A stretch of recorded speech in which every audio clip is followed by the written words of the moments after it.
السلام علیکم دوستو، ایک بار جبرائیل علیہ السلام نبی کریم صلی اللہ علیہ وآلہ وسلم کے پاس آئے تو آپ صلی اللہ علیہ وآلہ وسلم نے دیکھا کہ جبرائیل علیہ السلام کچھ پریشان ہے۔ آپ صلی اللہ علیہ وآلہ وسلم نے فرمایا، جبرائیل کیا معاملہ ہے کہ آج میں آپ کو غمزدہ دیکھ رہا ہوں؟ تو جبرائیل علیہ السلام نے عرض کی، اے محبوب، کل میں اللہ پاک کے حکم سے جہنم کا نظارہ کر کے آیا ہوں، اس کو دیکھنے سے مجھ پہ غم کے آثار نمودار ہو رہے ہیں۔ نبی کریم صلی اللہ علیہ وسلم نے فرمایا کہ جبرائیل مجھے بھی جہنم کے حالات بتاؤ۔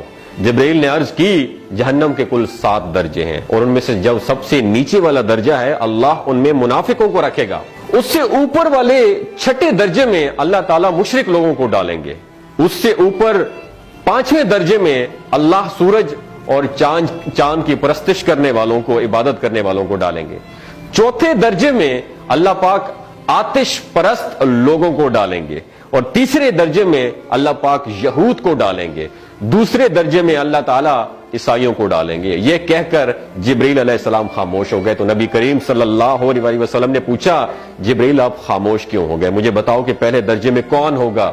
جبرائیل علیہ السلام نے عرض کیا کہ اے اللہ کے رسول، پہلے درجے میں اللہ پاک آپ کی امت کے گناہگاروں کو ڈالیں گے۔ جب نبی کریم صلی اللہ علیہ وسلم نے سنا کہ میری امت کو بھی جہنم میں ڈالا جائے گا تو آپ بے حد غمگین ہو گئے اور آپ نے اللہ کے حضور دعائیں کرنا شروع کر دی۔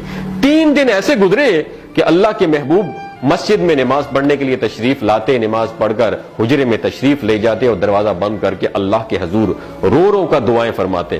صحابہ حیران تھے کہ نبی کریم صلی اللہ علیہ وآلہ وسلم پر یہ کیفیت کیسے طاری ہوئی ہے، مسجد سے حجرے جاتے ہیں، گھر بھی تشریف لے کر نہیں جا رہے۔ جب 3را دن ہوا تو سیدنا ابو بکر صدیق رضی اللہ تعالیٰ عنہ سے رہا نہیں گیا، وہ دروازے پر آئے اور دستک دی اور سلام کیا، لیکن سلام کا جواب نہیں آیا۔ آپ روتے ہوئے سیدنا عمر رضی اللہ تعالیٰ عنہ کے پاس آئے اور فرمایا کہ میں نے سلام کیا لیکن سلام کا جواب نہیں پایا، لہٰذا آپ جائیں، ہو سکتا ہے آپ کو سلام کا جواب مل جائے۔ آپ گئے تو آپ نے 3 مرتبہ سلام کیا لیکن سلام کا جواب نہ آیا۔ حضرت عمر رضی اللہ تعالیٰ عنہ نے سلمان فارسی کو بھیجا لیکن پھر بھی سلام کا جواب نہیں آیا۔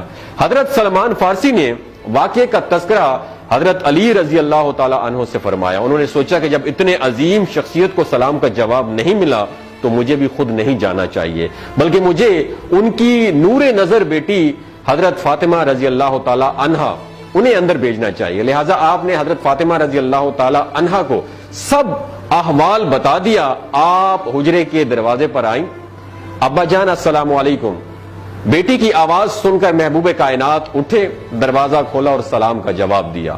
ابا جان، یہ آپ پر کیا کیفیت ہے کہ 3 دن سے آپ یہاں پہ تشریف فرما ہے؟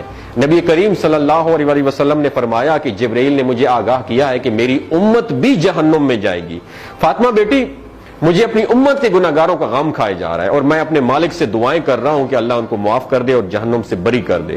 اور یہ کہہ کر پھر آپ سجدے میں چلے گئے، رونا شروع کر دیا، یا اللہ میری امت کے گناہگاروں پر رحم کر، ان کو جہنم سے آزاد کر کے۔ اتنے میں حکم آ گیا، وَلَسَوْفَ يُعْطِيكَ رَبُّكَ فَتَرْضَىٰ، اے میرے محبوب غم نہ کر، میں تم کو اتنا عطا کروں گا کہ آپ راضی ہو جائیں گے۔ آپ خوشی سے کھل اٹھے اور فرمایا کہ لوگوں، اللہ نے مجھ سے وعدہ کر لیا ہے کہ روز قیامت مجھے میری امت کے معاملے میں خوب راضی کرے گا، اور میں اس وقت تک راضی نہیں ہوں گا جب تک میرا آخری امتی بھی جنت میں نہ چلا جائے۔ بولتے ہوئے آنکھوں سے آنسو آنا شروع ہو جاتے ہیں بندے کے، کہ جب بندہ سوچتا ہے کہ ہمارا نبی صلی اللہ علیہ وسلم اتنا شفیق اور غم محسوس کرنے والا ہے اور بدلے میں ہم نے ان کو کیا دیا۔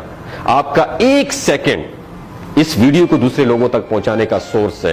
میری آپ سے عاجزانہ اپیل ہے کہ لا حاصل اور بے مقصد پوسٹیں ہم شیئر کرتے رہتے ہیں، لیکن آج اپنے نبی کی رحمت کا یہ پہلو کہیں ہم سے مس نہ ہو جائے۔